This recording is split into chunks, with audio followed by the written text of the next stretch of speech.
Hello friends, मैं आपका दोस्त एडवोकेट चंद पैतुरे।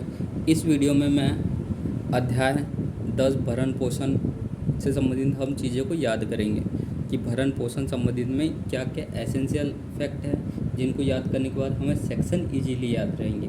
तो मैं आपको पहले हेडिंग याद करवा रहा हूँ ताकि आपको सेक्शन याद रहे, और सेक्शन के बाद हम एग्ज़ाम ओरिएंटेड फैक्ट याद करेंगे। ठीक, मेरे साथ बने रहिए। अध्याय 10 में 4 सेक्शन है। सिर्फ कितने? 4 सेक्शन। अध्याय 10 में 4 सेक्शन है।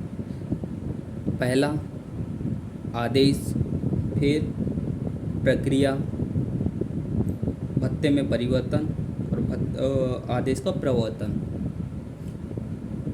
तो अध्याय 10 में अगर आप मेरे वीडियो कंटिन्यू देख रहे हो तो आपको BNS की अध्याय भी 10 याद आ गया होगा। ठीक, इसलिए आप मेरे साथ बने रहिए। तो इससे क्या होगा, आपको अध्याय 10 में 4 धाराएँ। अध्याय 10 में 4 धाराएँ। सबसे पहले क्या होगा, आदेश निकलेगा, जो कि हम ये दिया हुआ है। सबसे पहले आदेश निकलेगा, फिर उसके बाद दे रखा है प्रक्रिया। ठीक, उसके बाद प्रक्रिया। आदेश निकला कि भरण पोषण पाने वाले आदेश लगाएंगे, फिर उनको क्या पता चलेगा, प्रक्रिया। फिर प्रक्रिया में उनको पता चला कि क्या हुआ, भत्ते के लिए आदेश निकल गया। तो फिर जिसको भत्ता देना है वो व्यक्ति परिवर्तन करवा सकता है, या जिसको भरण पोषण लेना है वो व्यक्ति परिवर्तन करवा सकता है।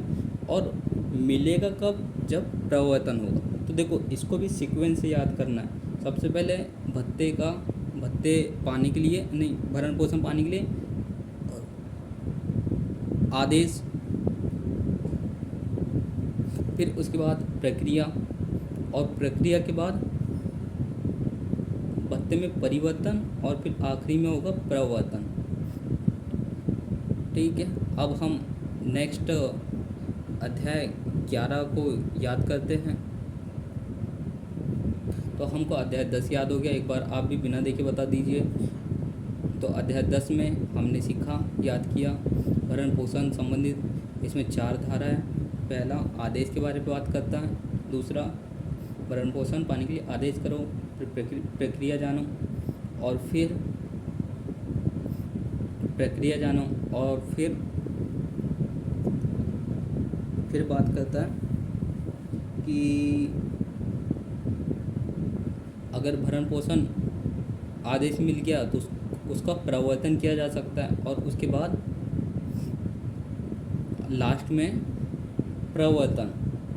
पहले भत्ते का परिवर्तन होगा, फिर लास्ट में प्रवर्तन होगा।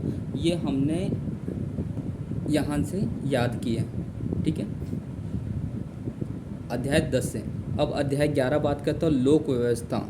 ये भी एक तरह का अपराध, जैसे न्यूसेंस संबंधित अपराध होते हैं। तो अब इसमें हम याद करेंगे किस किस प्रकार के अपराध होते हैं। तो पहला है विधि विरुद्ध जमाव।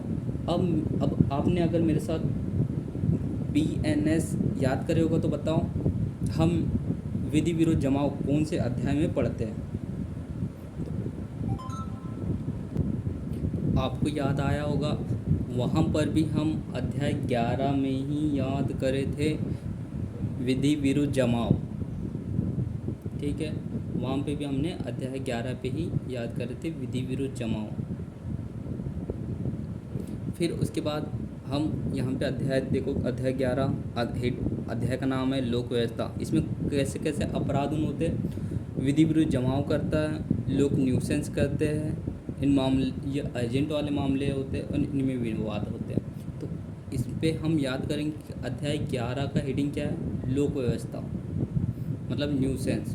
ठीक, तो यहाँ पे किस किस तरह के अपराध होते हैं। तो विधि विरुद्ध जमाव अध्याय 11 पे, लोक न्यूसेंस, और उसके बाद अति आवश्यक वाले मामले, और संपत्ति के बारे में, अचल संपत्ति के बारे में विवाद से संबंधित मामले अध्याय 11 में। अध्याय 11 में कौन कौन से मामले? पहला कि विधि विरुद्ध जमाव, फिर उसके बाद न्यूसेंस, और फिर अति आवश्यक मामले, और फिर उसके बाद आखिरी में अचल संपत्ति संबंधित विवाद वाले मामले। तो ये हमने अध्याय 10, अध्याय 11 और इसके पहले अध्याय 9 हम याद कर चुके हैं। तो अभी तक के हमने शुरू से अध्याय 1 से 11 तक के याद कर चुके हैं। मेरे साथ बने रहिए तो आपको भी याद हो जाएगा। फिर अब हम नेक्स्ट वीडियो में याद करेंगे अध्याय 12।